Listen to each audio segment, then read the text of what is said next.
Wellness Force Radio, episode 23. No one gets fat overnight. It's calorie by calorie, day by day, and then maybe 5 years later, they wake up and they're 50 pounds heavier, right? It's the same thing with personal development and change, any change, positive or negative. No one becomes the most actualized version of themselves overnight. Welcome back to Wellness Force Radio. I am your host and digital health coach, Josh Trent. Thank you so much for sharing a slice of your day with us here on the podcast. And if you're here for the first time, Wellness Force Radio is where I bring you the most inspiring and passionate experts in behavior change and wellness technology. These are the thought leaders. They dedicate their lives to empowering others with knowledge and tools that drive real transformation in our physical and emotional wellness. Today's show is brought to you by wellnessforce.com, where you'll learn how to change old habits with new technology. Explore wellnessforce.com today to see if digital health coaching is right for you. Now, quick question. Are you using the podcast app on your iPhone right now? Tap the screen where you see the show logo and my face. Go ahead, hit me on the chin. You'll discover all the links and show notes from today's interview pop up easily on the screen. Hit that review link in purple and take just 60 seconds to leave an honest review to be published live on iTunes. I'll go ahead and read your name, read your message out on the air to recognize you. That amazing review allows me to keep the lights on for the show and to keep serving this awesome community by bringing on world-class people who are making a difference and changing lives. Just like today's guest, Clark Danger. Clark is an entrepreneur. He is the host of Paleo Hacks, a #1 rated podcast here on iTunes. And Clark is an amazing guy. He is going to share his story, some difficulties and some struggles that he's had to work through and overcome, and get really vulnerable about some topics that I think you're really going to like. So let's bring on Clark to the show. Clark Danger, welcome to the show. Josh, my man, it's good to be back. Well, I'm really excited to have you on, man. We have been talking a lot about journaling, mindset. I've been noticing on your channel that we'll share with the audience all the different things that you're putting out around cultivating the life that you want. Your tagline is stop settling and start living. So really stoked to have you on. Thanks, man. It's great to be here. I love your energy. Always cool conversations. Well, Clark, tell people a little bit about what you're putting out on Paleo Hacks. And I want to ask you a few questions around your road to that, but let people know what you do with Paleo Hacks right now and maybe somebody that you've really loved interviewing. Yeah, absolutely, man. Paleo Hacks is a podcast similar to yours on iTunes in the health section. I've been doing it for 3 years now, I believe, getting up there with the episodes. Started as kind of goofy, awkward interviews, me mostly fanboying over these guests that I've been following their blogs and researching, and developed into more real conversations with people, more candid approach to it. I don't really like scripted things as much as I like the radical honesty, vulnerability, all that. And so now we just talk about a lot of health issues, a lot of things around mindset, personal development. If someone has an eating struggle, why do they have that? It's not just about what you're putting in, it's about the thoughts you're thinking, movement and exercise. And so it's great. Have a lot of fun with it. It's just a PaleoHacks podcast, and it's every Thursday. I had the really cool opportunity to speak at Sean's event recently, and I met David, who I guess you guys run the show together, right? Yeah, cool. Yeah, David runs Paleo Hacks, and then I produce the show with him. And he had nothing but amazing things to say about you, which is why I'm so excited to have you on to share your journey and your story and really your contribution to health and wellness on the show today. And I want to start by asking you, Clark, has there been somebody that you've interviewed in the past couple of years that has really stuck out as being genuine, or somebody that just really hit your chest with some truth? You know, when you say genuine, the first thing that comes to mind, and I'll just go with it, is my man Jimmy Moore. He does like the Livin' La Vida low carb show. He's so cool, yeah. Dude, he's the most awesome guy in the scene. Like, that guy is from 8 in the morning to like 8 at night on fire, and he just goes. He does like 10 periscopes a day. Oh, he does? The guy's all over. He's like social media's father. He is, man. So anyway, I just got to give a shout out to Jimmy, because not only was he on my show and just crushed it, and he's the hardest working man in the business, but before I was on Paleo Hacks, I was doing my own podcast, and no one knew who I was. Not that people really, I'm a household name now or anything, but I was absolutely nobody. I was Joe Schmo who was trying to get into this health and wellness field, and I sent him an email with my podcast that I listened to his, and then he got me on his show, the low carb one. It's the first show I ever did. I was super nervous, but yeah, realest guy in the scene for sure is Jimmy Moore. I'm taking a walk down memory lane. In 2011, I was on his show. And I remember because I had this little studio and I didn't even know what microphone to use. And I had these little white headphones, like really just authentic at that time. Had no idea about what gear to buy. But it's interesting now because I look at the type of people that you have on your show, you know, some of the top leaders in health. And I'm curious about your road to get there, man, because I was looking on Seattle Pacific University's site. So Clark went to Seattle Pacific and he's quoted here on the student story. Clark says, I've always been super into YouTube. I found great teachers through the internet who are doing amazing things through health and wellness. These dudes inspired me to seek out as much info on nutrition, exercise, and wellness as I could, and they sparked my drive to find an exercise science major. What was going on at that time in your life? There's a lot of people who possibly are even in college right now who might be listening or just graduated college and not sure what to do. Walk us through what you were doing in college and how you kind of found Paleo Hacks. Absolutely, man. That's funny. You do your research, Josh. I admire that. That's great. So I got into health and fitness in probably when I was 14. And I saw the infomercial. Boom. P90X came on 2 a.m. Tony Horton was ripping it up. Had to have it. So I ordered it. Rush delivery. I think I pirated it actually because I couldn't even wait for it to get there. So I got an illegal copy of P90X and started doing it 3 times a day. Like not even once, not twice, 3 times, because that's how you get results, right? More is always better. And so I started getting absolutely obsessed. And I joke in other podcasts, my pun here is I got absessed. And so I just wanted the 6-pack abs, like every teenager out there, because that's the best part of fitness is the abs. And so it led me on this this quest for how do I get the abs, because the workouts alone weren't doing it. So I started getting into nutrition that way. Well, comes college, completely obsessed still, look pretty good, look decent. But then I started obsessing about the nutrition and going too far, which I think is a struggle a lot of people go. They get into it and then they take it too far and they want perfect. How deep did you go? Oh, really far, man. I mean, we're talking eating disorders, orthorexia, body image issues. I can remember mirror checking myself 50, 60 times a day and grabbing onto this little fat in my midsection and just stressing out about it. Stressing out, how do I lose this? How do I lose this? And I mean, that was 50 times a day, dude. That was a full-time job. Yeah.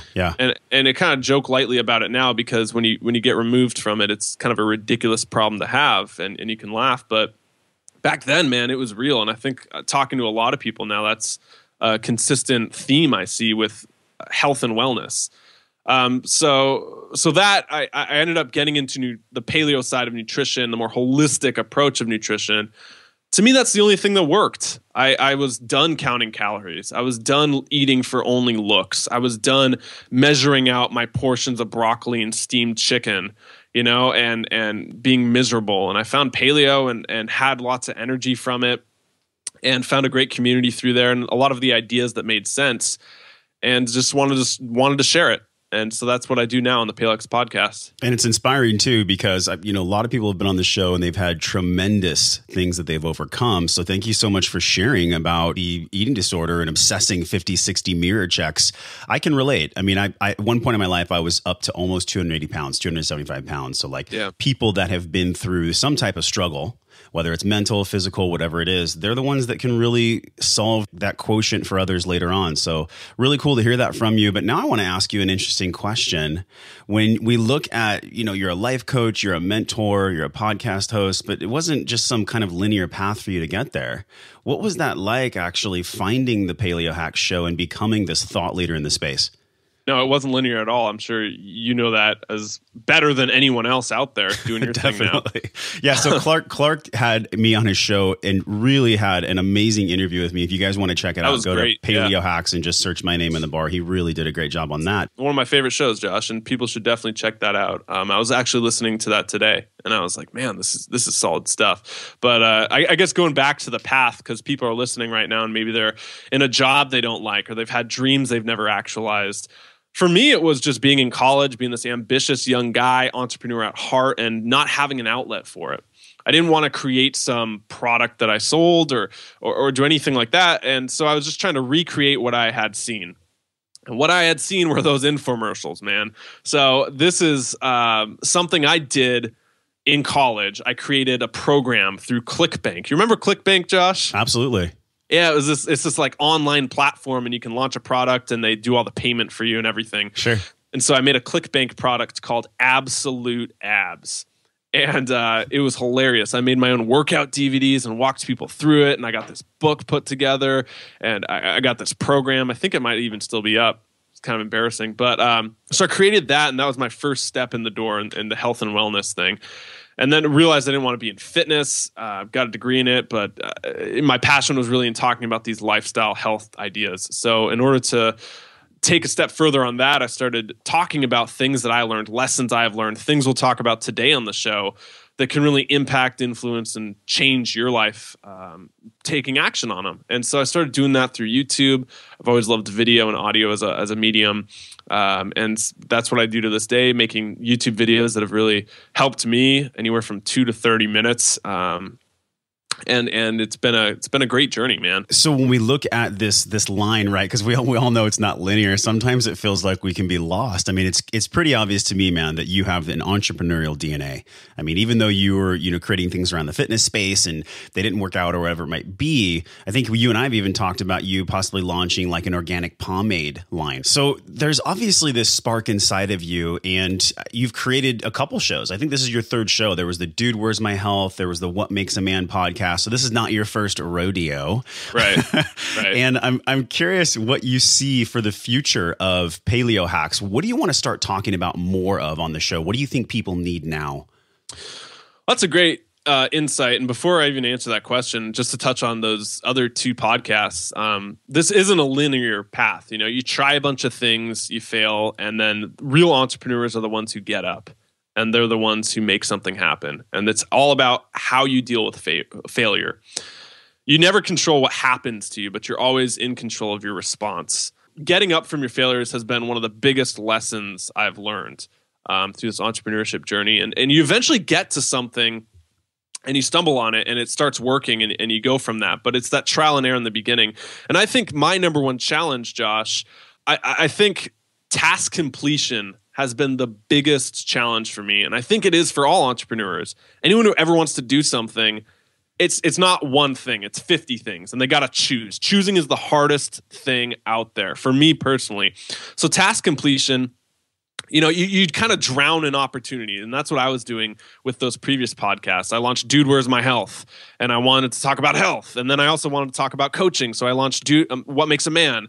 And I wanted men coaching specifically. So I launched that. And then I was doing YouTube videos and social media. And eventually you get to a point of where you're juggling so many things, you don't do any of them well. Mm-hmm. And you spread yourself so thin. So I think task completion, choosing a few things and executing on them very well has been one of the biggest lessons I've learned, man. So I guess going back to Paleo Hacks, what I'm trying to do now, man, is put all my energy into that one show, that one thing.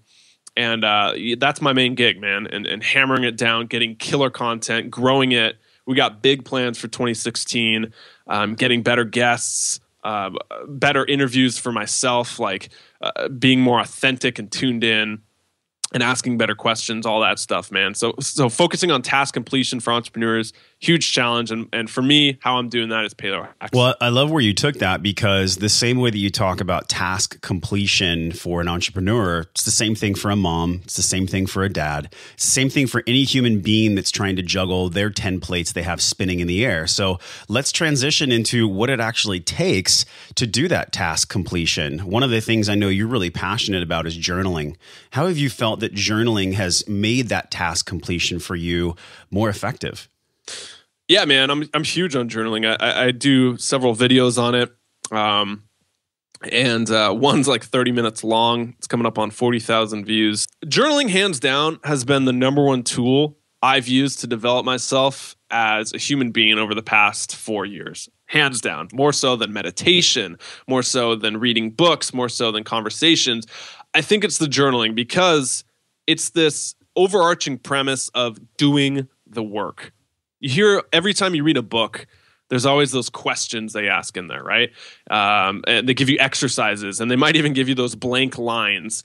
How many people actually write in those lines? They stop and do the work. How many people actually stop, answer the question that the author's asking or the speaker is asking? Not many. I mean, I didn't do that for the longest time until I got a journal. And so I got a journal, and every time now I read one of those, I answer it in the journal, and then it keeps a log, and I can go back and look on it. So doing the work is really important. I think journaling gives you a platform of where you're able to do that and look back on it and reflect. Do you feel like it's cathartic? I mean, beyond just the setup, because that's important too.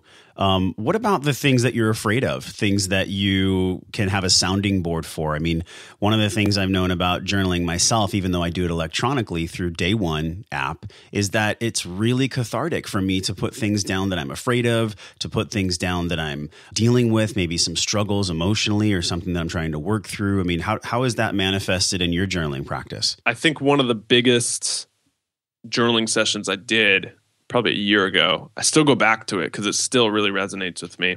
I just wrote at the top, what scares the shit out of me?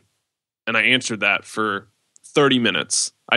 Everything I was fearing of everything extreme as being homeless one day and having nowhere to go and dying on the side of a road, to everything as launching a podcast, having it fail, to everything of getting in a steady 9-to-5, 40-hour work week job where I go home every day and it's the same thing, same car, same route, same people.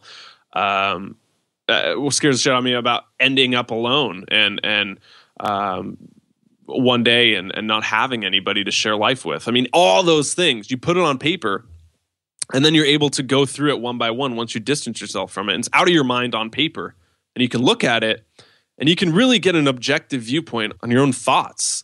And a lot of those things aren't actually true and aren't actually valid, but your mind makes them so and makes them so much worse. But when they're on paper, you can look at it as if someone else brought that to you and you can say, well, that's ridiculous. I'm not going to be homeless on the side of the road because I have the work ethic to always find a job or always make something happen or people to support me or people to go to. I'm not going to be alone because I have X, Y, and Z friends. I have my family that will support me. I'm not going to, all those thoughts, man. And so you're able to tackle them one by one. And it's just a really, really cathartic, to use your word, way of going about it. Let's jump into that setup because as you touched on, putting things down can be healing. It can be empowering. It can have task completion increased. But how do you actually set that up? For somebody that's never journaled in their life, what would they buy? How would they go about doing that? So I think journaling itself kind of has this dirty word connotation in our society or a stigma to it, right? It's the thing you did in elementary school. You wrote about cute boys or girls. You stuffed it under your mattress and hoped your older brother didn't find it and show all his friends and laugh at you. That's not what journaling is. Okay, get that out of your minds. Get this out of your mind that it's only for. It's not Dear Diary. Right. Yes. Thank you, Josh. And so, I mean, some of the best minds throughout history have kept a journal, have kept a log. Bill Gates in early 2000s bought 8 pages of Leonardo da Vinci's journal for $30.8 million. That's a little Dr. Evil pinky in the corner, $1 million. And so this is valuable. These are insights people have. I mean, some of the greatest minds, we talk about historians, George Washington or Steve Jobs from, Apple, like all these people kept journals. And so you need to do this if it resonates with you. And so what I do, Josh, is I go out and get an 8.5 by 11 Canson sketchbook. You can get it on Amazon. You can get it I think I got it at Fred Meyer for like $10. I mean, I love this thing. It's hardcover. It's got 300 blank pages in there. What the blank pages let you do is kind of let your creativity run wild. You want to write sideways? That's cool. You want to write diagonal? You want to write a giant X? That's cool. And then I divide it up into 5 or 6 sections. I would recommend someone doing 4 to start, anywhere up to 6. A little over that gets too unmanageable. So I'll give you 4 sections. I'll give you 2 that I really want. If this is your first time journaling, I want you to do, and you want to try this method, you have to do 2 of these sections. You can choose the other 2. My 4 sections are gratitude is 1, brain dump is 2, the best book you ever wrote is 3, and then business is 4. Well, let's focus on the gratitude piece. There's been a ton of guests that have a daily practice similar to how Elrod's practice of the Miracle Morning. And in those blocks of commitment, there's this key theme of always having gratitude. And I think from the ones you mentioned, the gratitude, the brain dump, the business, etc., the gratitude piece is the one that really makes an impact for me. And I'm curious how you set that gratitude piece up, and then also in tandem, what impact that's made for you. I mean, how does practicing gratitude and writing in a journal really move the needle? I got to get back on gratitude, man, because I haven't done that in probably a month now. It's a hard one sometimes, right? I mean, everybody can relate to this. It's hard to be grateful when you're experiencing pain. Yeah, it's very hard, man. And so that's actually one of the sections I would recommend as being mandatory for people out there. But gratitude, you're right, man. It's floating around out there in personal development, developing the attitude of gratitude. It's kind of a buzzword right now. Very hot buzzword. Yeah. And I'm sure your audience, if they're familiar with the research, has seen the Stanford study that says we have 60,000 thoughts a day, roughly. And I think it's somewhere as 80% are negative and 90% are the same as the day before. So they call this the automatic negative thoughts, or your ANTs, your ANTS. And why this relates to gratitude is because you can see if you have 60,000 thoughts a day floating around in your head, and most of them are the same as the day before and negative, you got to be really proactive about this stuff and bringing the positivity into your life. So gratitude is the fastest way to do that, because it's impossible to have a positive and negative thought in your head at the same time. I mean, try it. It won't work. It's just like being north and south at the same time, east and west, night and day. It just doesn't exist. It's polarities. So going back to gratitude journal, how you do it, why it matters, what it is, and this is a mandatory section. We have those 60,000 thoughts a day, repeat. Gratitude is the way you take that back. And so what I do, man, when I do it, right, that's like when I did it like a month ago or something, I got really consistent with it. And it would just be something I did once a week in my journal. I would write, what 5 things am I most grateful for? 5 things. That's it. It's not 50. It's not 500. It's just 5. That's all. So you write 5 things you're grateful for. It can be as simple as someone held the door for me today. Man, that made my day. Or it could be as complex as I'm so thankful that I have Paleo Hacks and the killer team I have, and then go into that with the guests and get really in depth. The key is to feel it. If it's got to resonate with you. It's got to, if you want to go Eastern, let gratitude fill your soul. And so that's what I've been focusing on, man. When I do the gratitude journal once a week, 5 things you're grateful for, go into it. Now, when you talk about gratitude and listing it out kind of granularly, what impact is that going to make? I mean, do you feel like when there was a time when you were doing those 5 blocks and you were just consistent, what was that like? I mean, what impact was it making for you? Did you actually feel chemically or emotionally different? No. So that's the thing. You walk away from that with a bit of a high, but it's really hard to see the results, man. It really is. And I think a lot of these tools that we're talking about today, people can get discouraged because they do them and they're like, well, this doesn't work, and they stop. And it's that instant gratification we want. We want the results immediately.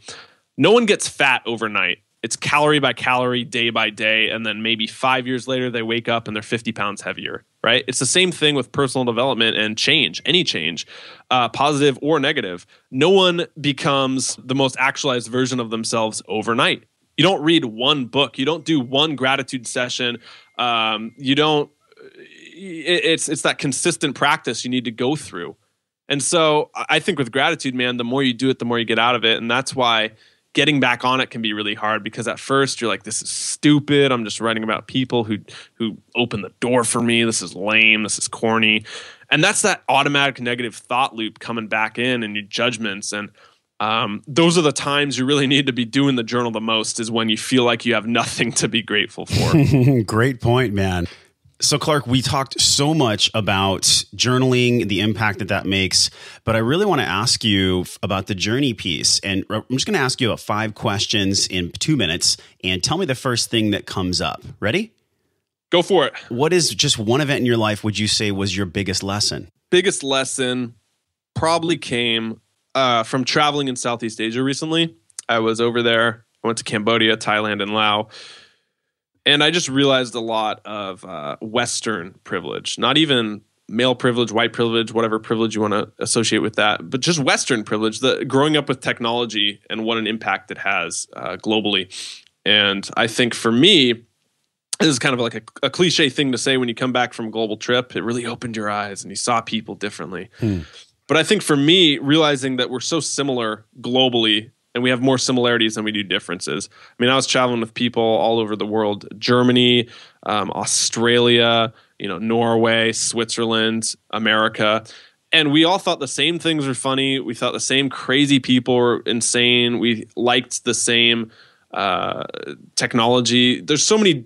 We're becoming a global culture now. We really are. So that was one of the biggest lessons I learned, is that these kind of borders we set up, whether they be national or international or whatever, are really arbitrary. What are key principles that make you healthy and that keep you going forward in your health journey?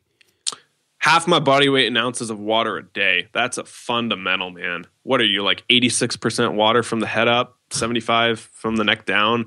It's amazing. It really is. But how many times do we think about what water we're drinking?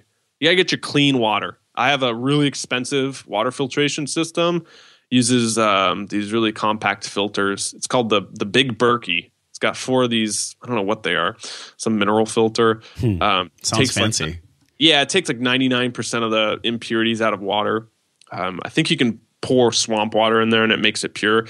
But now they have those. I was just watching Shark Tank and a guy was on there with a water bottle that's the normal size of a water bottle. He put dirt in his water and he squeezed it in his mouth and it was totally clean because there's a filter in there that does the same thing. So get a clean filter, get your clean water. It's very important. It's like 75% of you. What are the best authors you've read in the past 5 years? If you could pick 3 books that have really impacted you and made you a better version of you. Great question, Josh. Happiness Hypothesis. Jonathan Haidt. Have you read that one? No. Sounds like a great title. Oh, it's phenomenal, dude. I don't know where I got it recommended. I read it 2 years ago in December, and I've read it every year since, front to cover. I love that thing. It is so marked up, asterisk, underlined. He goes through, I think it's 10 myths or 10 theories on happiness that the East and West put together, and he looks at both sides and kind of a modern day approach. So it's phenomenal, science backed, love his style, hilarious, great book. Second one, I'll go with The Roar of Art. Stephen Pressfield. I'm sure you've read that, Josh, right? Great book. Yeah. Talks about resistance and this hidden enemy that we all face, which we go up against every day. The best part, my favorite part of that book is when he finally wrote, and I won't ruin it for people, but when he finally finished his project and he did this metaphor of slaying the dragon at his feet. Do you remember that? I do. Best. I think you talked about that on the Paleo Hacks call. So cool. Yeah, because these authors, right, they burn these memories and you can't forget them because they're so powerful. Metaphor, I believe, communicating by metaphor, which you do, is really the mark of intelligence. And not to say, doot, my horn is beeped, but people that can communicate properly with metaphor, like Stephen Pressfield, they can find a way to reach people. So true, man. A War of Art's great. You can read it in a weekend. It's a short book, really cool chapters. Number 3, man, I got to go with Ram Dass, Still Here. He is a great guy. I read it in Southeast Asia.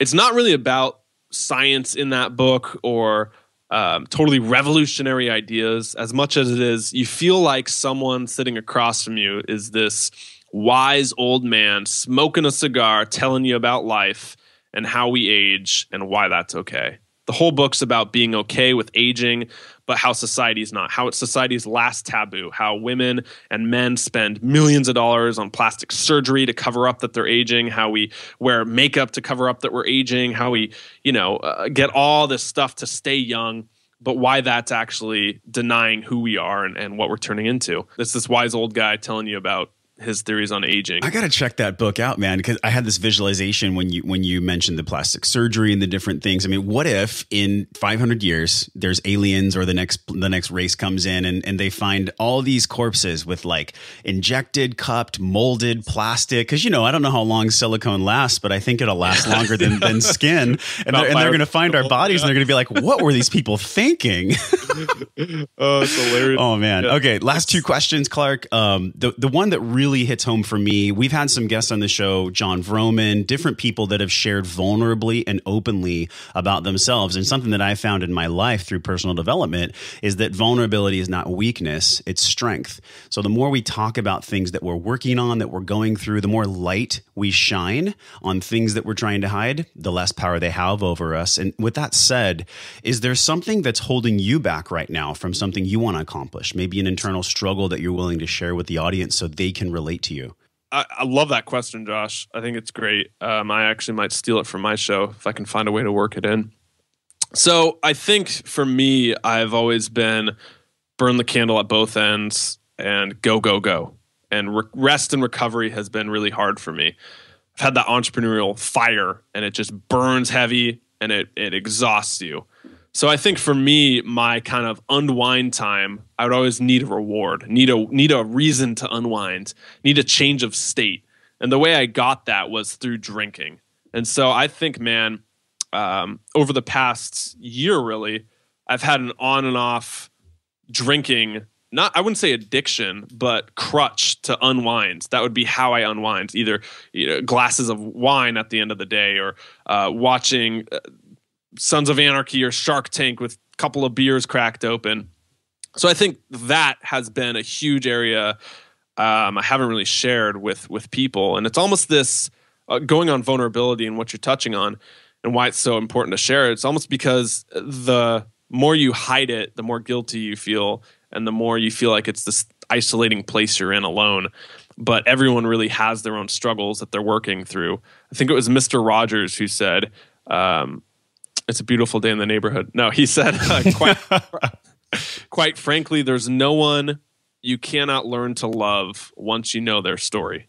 And I think that's really powerful because if you really know the backstory between every person out there, you would see them as not just someone walking by you on the street or an asshole cutting you off in traffic or someone you're hearing talk on a podcast, but you get that backstory and you see who they are, little insight and stuff. So more power to you for asking that. Yeah, and more power to you for sharing. I mean, I think it's really amazing with some of the work that I've done and the more and more that I lean into the edge of mindset on the show, because tools are great. Wellness technology is great. Paleo nutrition is great. These are all super powerful tools. But the tool doesn't do anything without the proper intention behind it. And I think a lot of times, maybe something that I've experienced and trainers or wellness professionals or fitness professionals that are listening can relate to is that when you're always shining light on other people, the dark parts of yourself that you don't want to see can always be hidden. So if you're always facing out, if you're always serving other people, if you're always helping other people, it doesn't leave enough balance and room for you to actually help yourself. So I just want to honor and appreciate the fact that you shared that because you're accomplishing amazing things. Paleo Hacks, the things that you're doing with your products, your entrepreneurial ventures. So talking about whatever it is that's something you're going through is actually powerful. And I know it seems counterintuitive for people that are listening. Like, I don't want to talk about my stuff. I don't want to talk about my issues. But as you touched on, right, like it takes the power out of it. So you brought up a point about being within this space. And I think that's something I also struggle with is being someone who talks about these ideas, talks about paleo nutrition, talks about health and wellness, and then feeling that cognitive dissonance when I crack open a beer at night after I just got done talking about gluten intolerance in a podcast. You know what I mean? Or like there's almost this obligation to be perfect when you're talking about this stuff to other people. Like when we have this conversation about journaling, why it matters and gratitude, and then I put off the gratitude journal for a month, I feel double guilty because not only did I not do the gratitude, but I talked about it, how great it is, and I'm still not doing it. So I think that's something I struggle with is being easier on myself and not beating myself up every single time I want a Snickers bar or want some sort of non-paleo food or want to go off, because that's so unhealthy to hold yourself to that standard just because you talk about it. Absolutely. It's easy for people to fall into. And I think before we ask the final question, I want to touch on just one point that you're mentioning is that perfection is actually a disease, I feel like. When people try to be perfect, they actually sacrifice progress. because you can't move forward if you're always worried about being perfect moving forward. When you do the journaling practice, when you have a nutrition practice, when you're trying to be the best version of yourself you can be, there's of course going to be pitfalls. There's of course going to be moments where you're feeling that cognitive dissonance. But the fact is, and I think you lead by example, is that you constantly move forward. I think Mark Cuban said, perfect is the enemy of profitability. And I think when in talking business, the man knows his stuff. He's worth $2.5 billion. And so he's talking about getting out there. It doesn't have to be perfect. You go forward. And that's what we're talking about with health, with relationships, with life, with business, any of that, is that perfect is the enemy of profitability. And your profits might look different than just money. It might look like overall health and wellness or happiness, or can you get up in the morning? If you're trying to be perfect, your profitability is going to suffer. Love it, Clark. Last question. What is your definition of wellness? What does wellness mean to you? It means integrity. It means who you are on the outside matches who you are on the inside. And the reason I bring that up is because we're talking about perfection, and I think we're all imperfect, and we're not trying to be perfect. So we shouldn't try to strive for a perfect wellness. So for me, wellness is all about integrity. It's about so much more than what you eat and what you exercise. It's about the way you live your life and being in integrity with what you believe. What hit me on that was you had mentioned earlier there's 60,000 thoughts per day, this kind of spiraling bias of negativity. If we can focus on what you just said, I think that will be thought 59,999. That one thought will take away the rest of it. Well, I want to let people know where they can find you, what projects you're working on. So first, just give people the address for your website and your show so they can learn more about you there. Cool. So if you're listening to podcasts, the best place to find us, Paleo Hacks Podcast is great. Where I would start is going to my man Josh Trent's show, hear us rant it up, talk about life. You get to hear a lot more of Josh, his story, his development. That's a really cool, great episode I would do for sure. YouTube channel, just search Clark Danger. My last name's Kegley, but we go by Danger online. We're sticking with it. So just search that on YouTube. Clark Danger Fitness, I think, is where we post all the videos. But yeah, man, podcasting's great. PaleoHacks Podcast. Shoot me an email at clarkdanger@live.com or clark@paleohacks.com, whatever one. Love responding and interacting for sure, man. Now, what about this line of product? Because we had talked about your entrepreneurial fire. What are you going to do with the products? Because I know you want to serve people through some different hair care products, which, by the way, you guys got to check out Clark's hair. The dude's on point. He looks like a young version of Don Draper. Oh, man, that's hilarious. Yeah, people have just been listening to 40 minutes of like personal development, wellness, health, and then we just pull out of left field. We're doing hair products.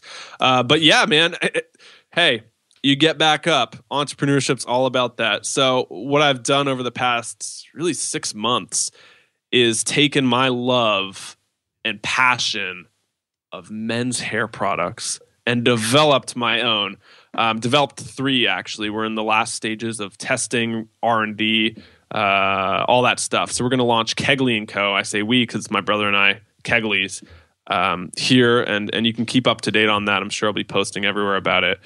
Yeah, man, I'm launching 3 products. Really stoked. It's been a huge learning curve. But Josh, to pull a lesson out of that, I guess, I know we have to go, but here I am starting this whole other thing I really don't have experience in, which is creating hair products. But I'm taking everything I learned in podcasting, in business entrepreneurship, in personal development, and discipline, and it's paid off so much in what I'm doing now.